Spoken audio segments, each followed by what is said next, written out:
আমি পদ্মজা, পর্ব 51। লেখক ইলমা বেহরোজ। পদ্মজা মিঠিকে প্রশ্ন করল, আমার জানা মতে তুমি প্রথম বর্ষে আছো। তোমার অন্য ভবনের দ্বিতীয় তলায় থাকার কথা, এখানে আসলে কি করে? মিঠির ভয় এখনো পুরোপুরি কাটেনি। সে ঠোঁট ভিজিয়ে নিয়ে বলল, আমি গত কয়দিন অসুস্থ ছিলাম, ক্যাম্পাসে যেতে পারিনি। অর্জুন দাদা নাজমাকে দিয়ে আমাকে ডেকেছিল। অমনি চলে এসেছো। কয়দিন আগে দ্বিতীয় বর্ষের একটা মেয়ের কি হাল হয়েছে দেখনি? শোনোনি? এরপরও এদের ডাকে সাড়া দিলে কেন? না দিয়েও উপায় নাই। পদ্মজা আর কথা বাড়ালো না, মিঠিকে নিয়ে বেরিয়ে পড়ে কামরার থেকে। নিকাব পড়তে পড়তে বলল, এসব বেশি দিন সহ্য করা যায় না। মেয়েরা হলে এসে থাকে পড়াশোনার জন্য, এসব নির্যাতনের শিকার হওয়ার জন্য নয়। তোমার চেনা জানা যারা এদের নির্যাতনের ভুক্তভোগী, তাদের সবার নামে তালিকা আমাকে দিতে পারবে? মিঠি জানতে চাইল, কেন? সবাইকে নিয়ে প্রশাসনের কাছে যাব, তাদের নীরবতা আর মেনে নেব না। ক্যাম্পাসে আসার পর থেকে নেতাদের অকর্ম দেখছি। থামানোর চেষ্টা করেছি, একজন দুজন থামে আর 10 জন বাড়ে। এইবার আমাদের আন্দোলন করতে হবে। মিঠি মিনমিনিয়ে বলল, কেউ ভয়ে আন্দোলন করতে চায় না। এরপর যাদের আসার কথা ছিল তাদের মধ্যে 80 ভাগই আসতো না। অনেককেই বাসায় আক্রমণ করা হয়েছে। পদ্মজার বুক ফুঁড়ে দীর্ঘশ্বাস বেরিয়ে আসে। সমাজে মেয়েরা এত দুর্বল, তাদের দেহের লুকায়িত আকর্ষণীয় ছন্দগুলো না থাকলে হয়তো তারাও সাহসী হতো। ছন্দ হারানোর ভয় থাকতো না, কাউকে ভয় পেতে হতো না। পদ্মজা মিঠিকে বলল, তুমি বরং কয়দিন বাড়ি থেকে ঘুরে আসো, এখানে থাকা তোমার জন্য এখন বিপজ্জনক। আমি আগামীকাল গ্রামে যাচ্ছি, আমার আম্মার মৃত্যুবার্ষিকী। ছোট বোনের মেট্রিক পরীক্ষা 1.5 মাস পর, আরেক বোনের বিয়ে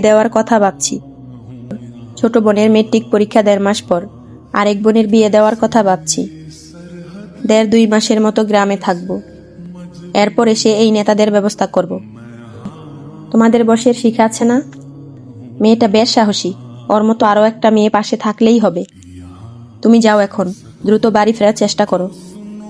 যতক্ষণ এখানে আছো একা চলাফেরা করো না। শিখাও তো মনে হয় হলেই থাকে। জি, ওর সঙ্গে থেকো। কখনো কথা হয়নি? এখন তো ক্যাম্পাসে বোধহয়। আচ্ছা, বিকেলে আমি আবার আসবো, ওর সঙ্গে কথা বলবো। আমি আসছি এখন। পদ্ম আপা। পদ্মজা তাকালো। মিঠি পদ্মজাকে শক্ত করে জড়িয়ে ধরে কেঁদে ফেলল। বেজা কণ্ঠে বলল, অনেক ধন্যবাদ তোমাকে, আমি খুব ভয় পেয়েছিলাম। বাঁচার সংগ্রামে ভীতু হলে চলে না মিঠি। ভেবেছিলাম জীবনটা শেষ হয়েই গেল বুঝি। কখনো এমন ভাববে না। বিপদে সামর্থ্য মতো যা পারো করবে। শরীরের শক্তি নিশ্চয়ই কম নয়, মনের জোরটা কম, সেই জোরটা বাড়াবে। মনের জোর বাড়াতে টাকা লাগে না, কঠিন জীবন সহজ করে তোলার দায়িত্ব নিজেরই নিতে হয়।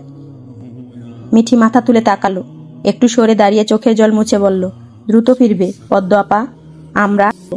আমরা আমাদের নিরাপত্তার যুদ্ধে নামব। পদ্মজা হেসে বলল, ফিরবো, দ্রুত ফিরবো। গাড়ি বাড়ির উদ্দেশ্যে ছুটছে। বাড়ির নাম আগে ছিল আমির বিলা, বছর ঘুরতেই আমির বাড়ির নাম পাল্টে দিল পদ্মনীর। পদ্মজা জানালার কাচ তুলে বাইরে তাকালো।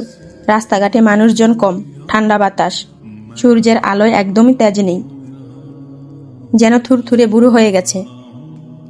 পদ্মজা আকাশ পানে তাকিয়ে 3টা প্রিয় মুখকে খোঁজে। চোখ দুটি টলমল করে ওঠে। কোথায় আছে তারা? আবার কবে হবে দেখা? পদ্মজা কাছ নামিয়ে নিল, রুমাল দিয়ে চোখে জল মুছে সিটে হেলান দিয়ে চোখ বুজল। নিস্তব্ধ বিকেল, ঘন কুয়াশায় ডেকে আছে অলন্দপুরের 8 পাড়া। সেই নিস্তব্ধতা ভেঙে যায় নূপুরের ধ্বনিতে। পূর্ণার চঞ্চল কাদামাখা 2টি পা দৌড়ে ঢুকে মরল বাড়ি। পায়ের নূপুর জোড়ার ইঞ্জিন সুর তুলে ছন্দে মেতেছে। পরনে লাল টুকটুকে শাড়ি, আঁচল কোমরে গোজা। শাড়ি গোড়ালির অনেক ওপরে পড়েছে। বাড়িতে ঢুকেই চেঁচিয়ে ডেকে উঠল, বড় আম্মা, ও বড় আম্মা। বাসন্তী রান্নাঘর ছেড়ে দৌড়ে আসেন। হাতের চুড়িগুলো জনজন করে ওঠে। মুখে বয়সের কিঞ্চিত ছাপ পড়েছে। পূর্ণাকে এভাবে হাঁপাতে দেখে প্রশ্ন করলেন, বাড়িতে ডাকাত পড়েছে? পূর্ণার হাতের খামটা দেখিয়ে বলল, আপার চিঠি শুনে পড়া রেখে প্রেমা ঘর থেকে বেরিয়ে আসে। ওড়না দিয়ে ঘুমটা টানা, সবার চেয়ে আলাদা হয়েছে, খুব ভীতু এবং লাজুক সে। পূর্ণা বড় বোন হয়েও সারাদিন কোন বাজারে ঘুরে বেড়ায়, আর সে ঘরে বসে পড়ে, বাড়ির কাজ করে, স্কুলে যায়, পদ্মজার কথা মতো প্রতিদিনের রুটিন অনুসরণ করে। সে বলল, কি বলেছে আপা? চিঠিটা দাও। পূর্ণা কপাল কুঁচকে বলল, তোর পড়তে হবে না।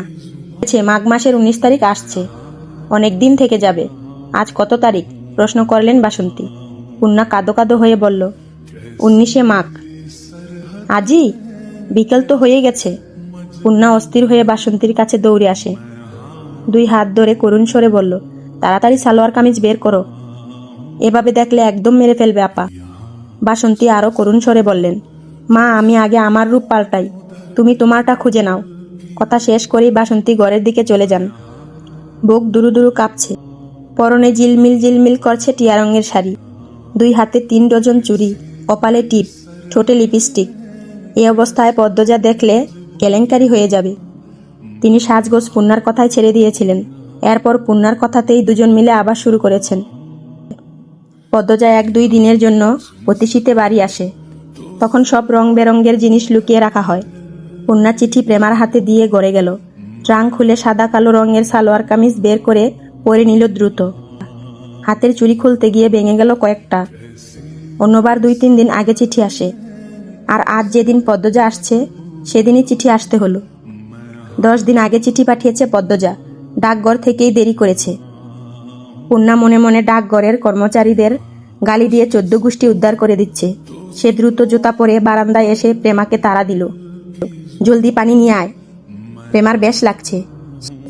সে মনে প্রাণে দোয়া করছে, বড় আপা এক্ষুনি এসে যাক, আর দেখুক ছোট আপার সাজগোজ। কিন্তু প্রকাশ্যে পূর্ণার আদেশ রক্ষার্থে কলসি নিয়ে কলপারের দিকে গেল সে। পূর্ণা মনে মনে আয়াতুল কুরসি পড়ছে। এই বুঝি পদ্মজা এসে গেল। গতবার মার তো খেয়েছেই, তার সঙ্গে পদ্মজা রাগ করে 3 মাস চিঠি লেখেনি। বাতাসের বেগে পাতায় মরমর আওয়াজ হচ্ছে, আর পূর্ণার মনে হচ্ছে এই তো তার রাগী আপা হেঁটে আসছে। না, পানির জন্য অপেক্ষা করা যাবে না।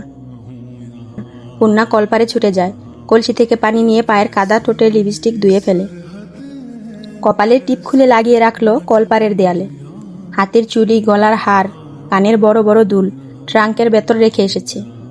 পায়ের দিকে আবার চোখ পড়তেই আটকে উঠল।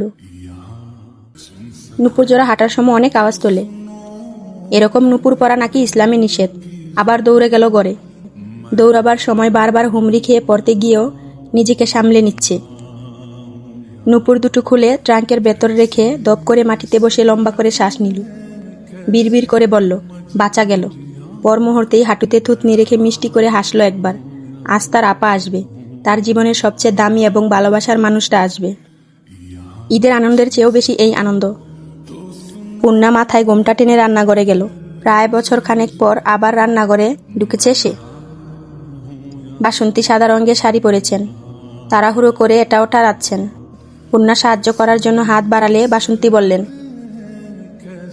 প্রান্তরে বলো, লাল রঙের দাগ দেয়া রাজহাঁসটা ধরে জবাই করতে। পূর্ণা চুলায় লাকড়ি আরেকটা দিয়ে লাহারি ঘরের দিকে এগোয়। প্রান্তকে লাহারি ঘরেই বেশি পাওয়া যায়। প্রেমা বড় বোনের জন্য মায়ের ঘরটা গুছাচ্ছে।